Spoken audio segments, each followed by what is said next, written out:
Hey, welcome. So today, we're going to pull back the curtain on a role that pretty much all of us have encountered, but maybe don't really truly understand: the manager.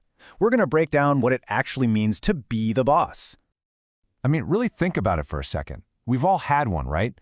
But past all the meetings, the emails, the endless cups of coffee, what is the real job of a manager? It's a role that gets stereotyped all the time, but the reality is so much more complex, so much more dynamic. And that's exactly what we're here to unpack. So to really get to the heart of it, we're going to break this down into three key layers. First, we'll look at the core actions they take, their functions.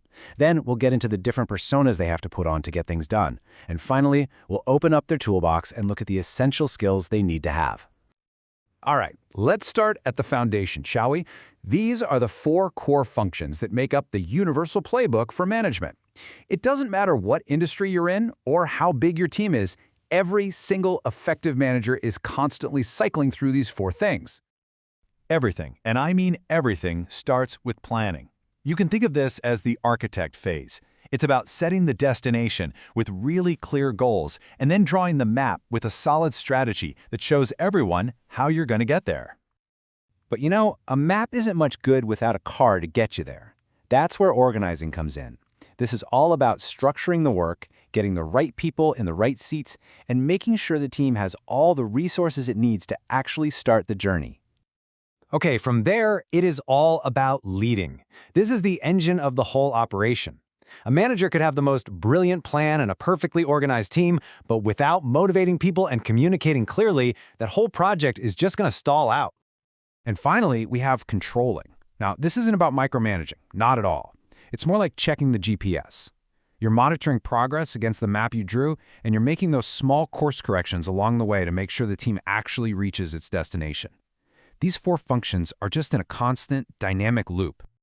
So we know that managers plan, organize, lead, and control. But how do they actually do all that day in and day out? Well, the answer lies in all the different hats they have to wear, and that brings us to their various personas. This framework here breaks the job down into 10 distinct roles. See, a manager isn't just one thing. They are constantly shifting between these personas. One minute, they might be the figurehead, greeting a new client, and then an hour later, they're a disturbance handler, solving a sudden team conflict. The real magic of a great manager is how seamlessly they can switch between these modes, being a diplomat, a messenger, a negotiator, and a problem solver, sometimes all in the same afternoon.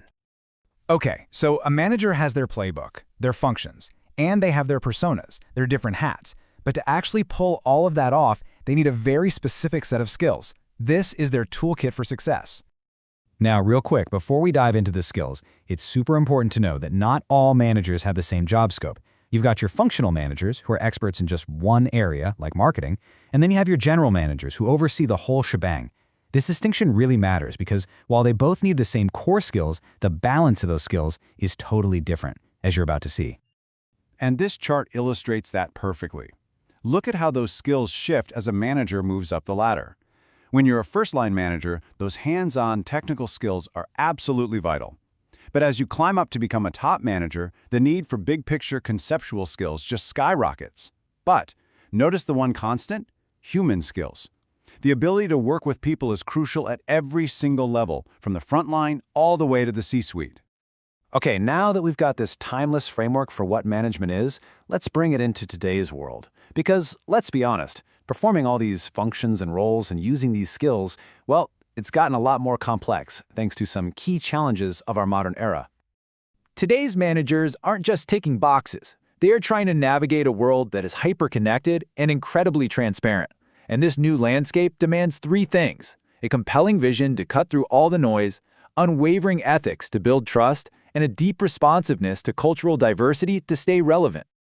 You know, having a vision isn't just some corporate fluff. It is the powerful why that fuels everything else. It's that dream of the future that gets employees excited to come to work, that attracts investors, and gives the whole organization a shared purpose to rally behind. It basically answers the question, where are we all going and why should anyone care? Next up, ethics. This is all about building trust, and it goes way beyond just following the law. It's the internal code that guides a manager to make decisions that actually have a positive impact. In a world with this much scrutiny, a strong ethical framework is what creates those lasting, durable relationships with everyone, from your own team to your customers. And finally, embracing cultural diversity. This is not just about being inclusive for inclusive's sake. It's a massive strategic advantage. Seriously, a diverse team brings so many different perspectives to the table, and that is the absolute fuel for innovation. It helps an organization understand its own diverse customers better, and in turn, create products and services that really connect with them. So there you have it. We've broken it all down. We can see that being a manager isn't one job, it's many jobs rolled into one. It's being a planner, a leader, a negotiator, a problem solver, and a visionary all at once. This framework doesn't just define a job title, it defines a practice. And that leaves us with one final question to think about. What kind of manager do you want to be?